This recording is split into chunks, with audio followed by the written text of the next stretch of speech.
Bismillahirrahmanirrahim. Assalamualaikum warahmatullahi wabarakatuh.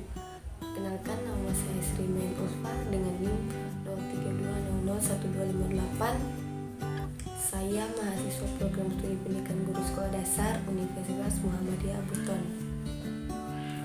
Jadi pada kesempatan kali ini saya diberi tugas untuk membuat video pembelajaran mata kuliah ilmu pengetahuan sosial. Jadi dalam kesempatan ini saya memilih mata kuliah IPS kelas 4 tema 2 yang berjudul Kenampakan Alam Wilayah Daratan. Wilayah daratan adalah bagian dari permukaan bumi yang tidak digenangi air dan berbentuk padat. Berikut kenampakan alam yang termasuk wilayah daratan. Pertama, dataran rendah.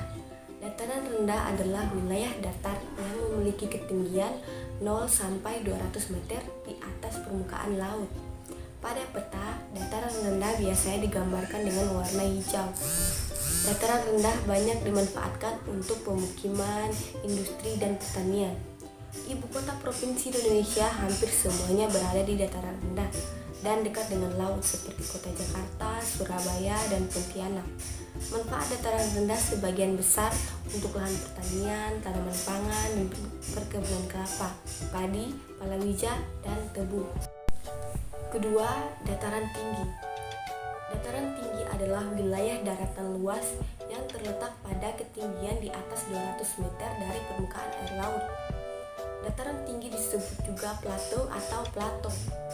Pada peta, dataran tinggi biasanya digambarkan dengan warna coklat. Contoh dataran tinggi di Indonesia adalah dataran tinggi Dieng dari Jawa Tengah, dataran tinggi Alas dari Aceh, dataran tinggi Bone dari Sulawesi Selatan. Dataran tinggi sangat cocok untuk kegiatan wisata dan perkebunan. Tanaman yang cocok untuk perkebunan antara lain teh, cengkeh, kopi, sayuran, buah-buahan, bunga, dan kina. Ketiga yaitu pantai. Pantai adalah wilayah perbatasan antara daratan dan laut. Pantai ada yang landai, ada yang terjal. Pantai banyak dimanfaatkan sebagai tempat wisata. Contohnya Pantai Cerita yang ada di Banten, Pantai Sanggigi yang ada di Nusa Tenggara Barat, Pantai Ancol yang ada di DKI Jakarta, Pantai Kasih yang ada di Aceh. Indonesia sebagai negara kepulauan memiliki garis pantai sepanjang 81.000 km. Pantai landai banyak dimanfaatkan antara lain untuk perikanan dan tambak, hasilnya udang dan bandeng. Kedua, untuk rekreasi dan olahraga atau objek wisata. Ketiga, untuk tambatan perahu-perahu nelayan. Keempat, untuk pembuatan garam. Pantai terjal atau curam biasanya terdapat goa-goa yang dihuni burung walet. Sarang burung walet diambil oleh penduduk sekitar dan dimanfaatkan sebagai bahan makanan atau obat-obatan. Pantai Karangbolong di Jawa Tengah banyak terdapat goa yang dihuni burung walet. Keempat, gunung.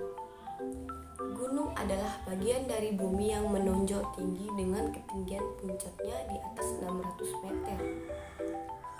Gunung dibedakan menjadi dua jenis, yaitu gunung berapi dan gunung tidak berapi. Gunung berapi terbentuk oleh lapisan material yang keluar dari perut bumi. Gunung berapi masih hidup atau aktif. Gejala yang tampak adalah timbulnya ledakan atau letusan. Kegiatan gunung berapi diawasi oleh geologi. Jawatan ini memiliki alat pencatat gempa bumi yang disebut seismograf. Beberapa bentuk gunung api yaitu gunung api kerucut, strato, gunung api landai atau mar, dan gunung api perisai atau tameng.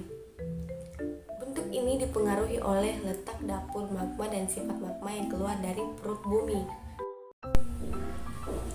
Selanjutnya, gunung tidak berapi.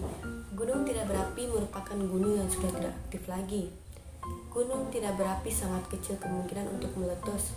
Gunung tidak berapi sering juga disebut gunung mati. Contoh gunung tidak berapi adalah Gunung Muria dari Jawa Tengah, Gunung Tambora dari Nusa Tenggara Barat, dan Gunung Melawan dari Kalimantan Tengah. Gunung terdiri dari 3 bagian, yaitu puncak, lereng, dan kaki gunung. Tanah yang berada di sekitar gunung sangat subur. Mengapa bisa demikian? Karena mengandung fosfor dan silika yang berasal dari letusan gunung. Hal ini menyebabkan lereng dan kaki gunung banyak ditumbuhi pohon-pohon lebat dan cocok untuk kegiatan perkebunan. Gunung memiliki manfaat bermacam-macam, di antara lain: pertama, gunung dapat dijadikan sebagai tempat rekreasi. Kedua, material letusan gunung api dalam waktu lama dapat menyuburkan tanah. Pasirnya dapat untuk bahan bangunan. Ketiga, gunung sebagai pengatur iklim dan penyimpan air. Keempat, keluarnya magma menyebabkan terangkatnya barang tambang ke muka bumi. Materi terakhir kita yaitu tentang pegunungan. Pegunungan adalah rangkaian gunung yang sambung menyambung satu sama lain. Pegunungan juga sering dimanfaatkan untuk tempat wisata. Selain karena udaranya yang sejuk, juga karena pemandangan di pegunungan sangat indah. Contoh pegunungan di Indonesia adalah Pegunungan Kendeng dari Jawa Tengah, Pegunungan Sibulangit dari Aceh, Pegunungan Bukit Barisan dari Bengkulu, dan Pegunungan Jayawijaya dari Papua. Manfaat pegunungan antara lain untuk usaha perkebunan bunga, sayuran, dan tanaman industri. Manfaat selanjutnya itu sebagai tempat peristirahatan, camping, dan wisata alam. Dan manfaat terakhir, tempat tumbuh hutan sebagai daerah perlindungan hewan dan tumbuhan agar tidak punah. Itulah materi yang dapat saya jelaskan. Lebih dan kurangnya mohon dimaafkan.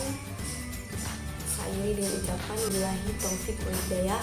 Wassalamualaikum warahmatullahi wabarakatuh.